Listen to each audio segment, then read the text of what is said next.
At Phoenix's Ride and Drive event last month, hundreds of people got to see the latest electric vehicle models, ask questions about them, even take a spin. In the middle of it was a man named John Martinson. He's been an enthusiast for more than 2 decades. My wife and I have owned 10 electric vehicles. This summer, they took an 11,000-mile road trip in their Tesla from Phoenix to St. John's, Newfoundland, and back.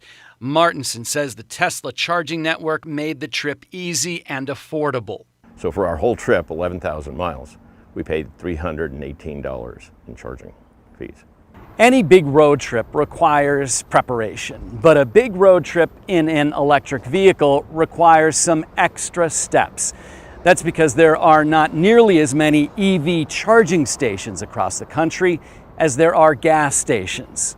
We looked at charging station data from the U.S. Department of Energy and found charging stations concentrated in cities, with fewer on the nation's freeways between cities. And there are some stretches of popular highways with just one charger in 200 miles. These are areas known as charging deserts. Here in Arizona, chargers are clustered around Phoenix, Tucson, and Flagstaff. Arizona is one of 5 states with the greatest demand for charging stations based on the number of registered EVs in the state. It would be better if there were more. John Morrill drove an electric vehicle from St. Louis to Phoenix last year. It is a whole lot better in the last year and a half than it certainly was when I first bought this in 2019. Morrill says he has seen a big difference between the Tesla charging network, where Tesla owners have access to fast charging stations, and the non-Tesla network, where other EV owners can charge their cars.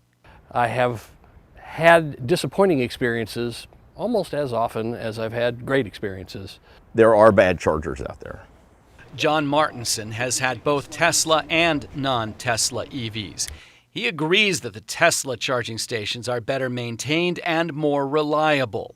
If you were to take the Rivian on that 11,000-mile trip, would it have been more challenging? Yes, it would have been more challenging. I would wonder if the stations were working where I was going. Despite those challenges, neither Martinson nor Morrill says they've ever been left stranded. It is a little different. There are things you have to think about. And both men say they'd never go back to a gas car. I never have to have an oil change, a brake job, a transmission flush, a tune-up. Traveling in an electric car is delightful. It is absolutely the best thing ever. I would never drive a gas car again.